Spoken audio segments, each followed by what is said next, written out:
आजची आपली रेसिपी आहे व्हेज पुलाव आणि सोबतच मस्त अशी गरमागरम कढी खाण्यासाठी एकदम अप्रतिम लागते। रोज रोज डाळ भात खाऊन जर कंटाळा आला असेल तर तुम्ही या पद्धतीने कढी आणि पुलाव बनवून बघा। एकदम बेस्ट कॉम्बिनेशन आहे। तुम्ही एकदा बनवला तर नेहमी बनवाल, एवढं चवीला अप्रतिम लागतं आणि बनवायलाही खूप सोपं आणि कमी वेळात तयार होतं। 10 ते 15 मिनिटांमध्ये तयार होणारा हा पुलाव एकदा बनवून नक्की बघा। थोड्या वेगळ्या पद्धतीने बनवलेला आहे। तर त्यासाठी आपल्याला लागणार आहे ते 1 कप बासमती तांदूळ। हे तांदूळ तुम्ही कुठल्याही ब्रँडचे घेऊ शकता।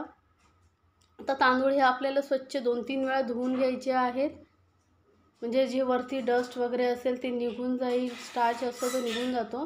त्यामुळे 2-3 वेळा स्वच्छ धुवून घेतल्यानंतर याला पाणी ठेवून अर्धा तास भिजत ठेवणार आहोत आपण। आता पुढे तांदूळ आपले भिजत आहेत तोपर्यंत आपण एका कढईमध्ये 2 चमचे तेल घेतले आणि सोबतच 1 चमचा तूप घेतलेला आहे। तुपामुळे पुलावला खूप छान टेस्ट येते। सोबतच एक दालचिनीचा तुकडा घालायचा आहे आणि 5-6 ना काळ्या मिरी घालायच्या आहेत। सोबतच 2 लवंगा इथे मी घातलेल्या आहेत, 2 लवंग घालायचे आहेत। आणि आता यामध्ये आपण 2 हिरव्या वेलच्या घालतोय, थोडेसे मी खोलून घेतलेले आहेत आणि त्या घालते, त्यामुळे पुलावला छान टेस्ट येते। सोबतच 1 चमचा छोटा जिरं घातलेला आहे। आता इथे मी 7 ते 8 काजू घेतलेले आहेत, काजूमुळे ही छान टेस्ट येते पुलावला। सोबतच 10 आपण इथे मनुका घातलेले आहेत। आता थोडं एकदम लो फ्लेमवरती ना आपल्याला हे परतून घ्यायचं आहे। गॅस लक्षात ठेवा, एकदम लो ठेवायची आणि थोडंसं काजूवरती ना थोडासा कलर येईपर्यंत आपण हे परतून घ्यायचं आहे। मनुका घातल्यामुळे जो आपण पुलाव खातो ना, तर मस्त असं गोडसरपणा येतो, खूप छान लागतो। सोबतच 1 मोठा चमचा भरून मी ते आलं, लसूण आणि हिरवी मिरचीचं पेस्ट करून घेतलेली आहे, ती घातलेली आहे। आता मिरची तुम्हाला यामध्ये मी 2 मिरच्या घातलेल्या आहेत। तुम्हाला जर तिखट जास्त आवडत असेल तर थोडं मिरचीचं प्रमाण ना वाढवलं तरी चालेल। आता हे एकदम व्यवस्थित आपल्याला थोडंसं कच्चेपणा जाईपर्यंत परतून घ्यायचं आहे। त्यानंतर यामध्ये भाजी ॲड करायचे आहेत। तर इथे मी गाजर घेतलेला आहे, फ्लॉवर घेतलेला आहे। तर भाज्या तुम्हाला ज्या आवडतात ते घ्यायचे आहेत। हिरवे मटार थोडेसे घेतलेले आहेत, यामध्ये तुम्ही बीन्सही घालू शकता, तुम्हाला ज्या भाज्या आवडतात त्या तुम्ही घालू शकता। पण मी फक्त मोजक्या भाज्यांमध्ये ज्या आपल्या घरामध्ये उपलब्ध होत्या त्या भाज्यांमधून हा पुलाव बनवते आहे। तुमच्याकडे जे भाज्या उपलब्ध असतील ना त्याने तुम्ही हा पुलाव बनवू शकता, असं नाही आहे की ह्याच भाज्या पाहिजे। तर आता थोडा वेळ भाज्या परतून घेतल्यानंतर आपण जे तांदूळ भिजत ठेवले होते त्यातलं पूर्ण पाणी काढून टाकलेलं आहे आणि आता ते तांदूळ घालायचे आहेत आणि तांदूळही मस्त थोडा वेळ आपण मिक्स करत राहायचे आहेत। तुपामध्ये जेवढं चांगले परतून घ्याल तेवढं छान टेस्ट येते। तर थोडा वेळ मिक्स करत राहायचं आहे, एकदम लो फ्लेम ठेवलेली आहे, म्हणजे कसं तांदूळ खाली लागत नाही। थोडा हलका ना थोडंसं एकदम हलक्या हाताने थोडंसं मिक्स करत राहायचं आहे, म्हणजे काय होतं तांदूळ तुटला नाही पाहिजे, म्हणून एकदम हलक्या हाताने फक्त अलगद असं मिक्स करत राहायचं आहे।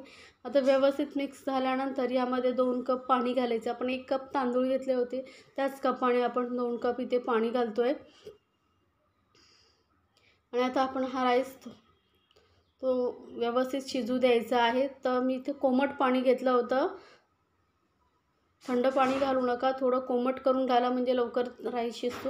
आता यामध्ये घालूया चवीनुसार मीठ, परत थोडंसं मिक्स करून घेऊया म्हणजे मीठ सर्वत्र एकसारखं लागलं जाईल।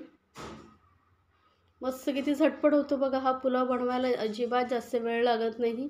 आता याला कवर करून आपण एकदम लो फ्लेमवरती 10 मिनटं ठेवून देऊया, म्हणजे व्यवस्थित तो शिजला जाईल। तोपर्यंत आपण कढी बनवून घेऊया। तर कढी बनवण्यासाठी मिक्सर जारमध्ये मी 1 कप दही घेते, जास्त आंबट दही घेऊ नका, थोडं गोडसरच दही घ्या।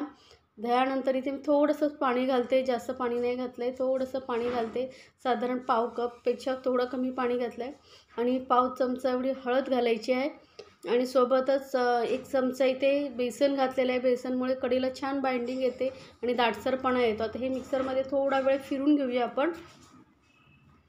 तर हे मिश्रण आपलं तयार आहे, तोपर्यंत आपण राईस पुलाव चेक करूया।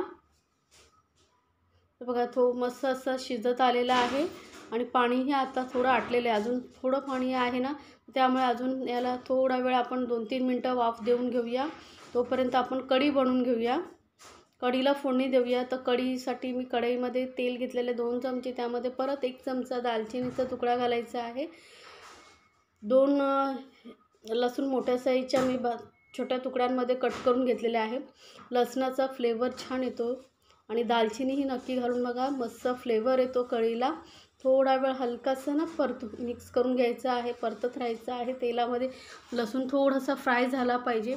त्यानंतरच आपण यामध्ये अर्धा चमचा राई घालायचं आणि अर्धा चमचा जिरं घालायचं आहे.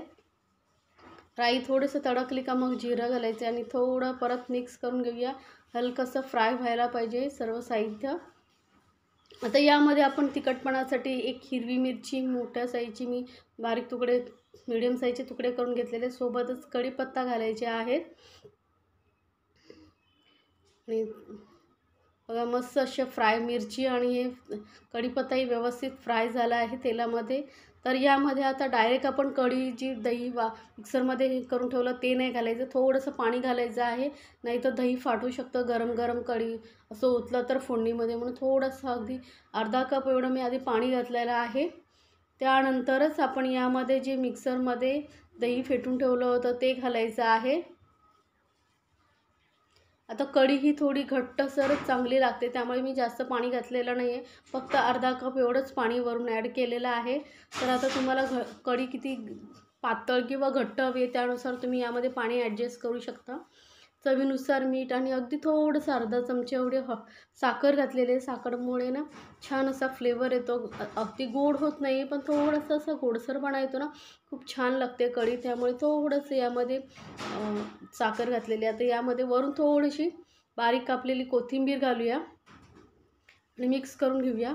मी दाखवलेल्या रेसिपी जर तुम्हाला आवडत असेल तर चॅनलला लाईक्स, कमेंट्स आणि सबस्क्राईब करायला विसरू नका. सोबतच बेल आयकॉनवरतीही क्लिक करा, म्हणजे माझ्या नवीन रेसिपीची नोटिफिकेशन लगेचच तुमच्यापर्यंत पोहोचेल. आता कढीला आपण एकदम लो फ्लेमवरती ठेवायचं आहे, नाहीतर दही आहे त्यामुळे पटकन वरती येतं. त्यामुळे सतत मिक्स करत राहायचं आहे, नाहीतर पटकन वरती येईल आणि मग ती जी टेस्ट आहे आपल्या कढीची ती निघून जाईल. त्यामुळे एकदम लो फ्लेमवरती हे बघा पटकन वरती यायला लागलेला आहे. त्यामुळे चमचा जो आहे तो असं सतत हलवत राहायचं आहे. छान अशी उकळी काढून घ्यायची. आता उकळी बघा मस्त अशी उकळी आलेली आहे. ते गॅस करूया बंद आणि कढी आपण साईडला ठेवूया. आणि आता आपला पुलाव तयार झाला की नाही आहे ते चेक करूया. तर पुलावही आपला तयार झालेला आहे. पूर्ण व्यवस्थित पाणी आटलं गेलेलं आहे बघा पूर्ण, आणि एकदम मोकळा असा आपला पुलाव तयार झालेला आहे. अजिबात एकत्र झालेला नाही आहे. त्यामुळे व्यवस्थित असा हा मी रेसिपी तुम्हाला सांगितलेली आहे. पाण्याचं प्रमाण कसं घ्यायचं आहे तेही सांगितलेलं आहे, किती घ्यायचं आहे. तर नक्की झटपट बनवा आणि ही रेसिपी तुम्हाला नक्की आवडेल. एवढी चविष्ट आणि अप्रतिम लागते. आणि राईस व किती पुलाव छान दिसतो आहे. सोबतच ही मस्त अशी पिवळी गरमागरम कढी आणि व्हेज पुलाव. तर नक्की बनवा आणि मला कमेंट्समध्ये नक्की सांगा तुम्हाला ही रेसिपी कशी वाटली. आणि अशाच छान छान रेसिपीसाठी आपल्या चॅनलला सबस्क्राईब करायला विसरू नका. सोबतच बेल आयकॉनवरती क्लिक करा, म्हणजे माझ्या नवीन रेसिपीची नोटिफिकेशन लगेचच तुमच्यापर्यंत पोहोचेल. आणि रेसिपी तुम्हाला कशी वाटली ते नक्की कळवा आणि कमेंट्समध्ये तुम्हाला कुठली रेसिपी पाहायला आवडेल तेही कळवा.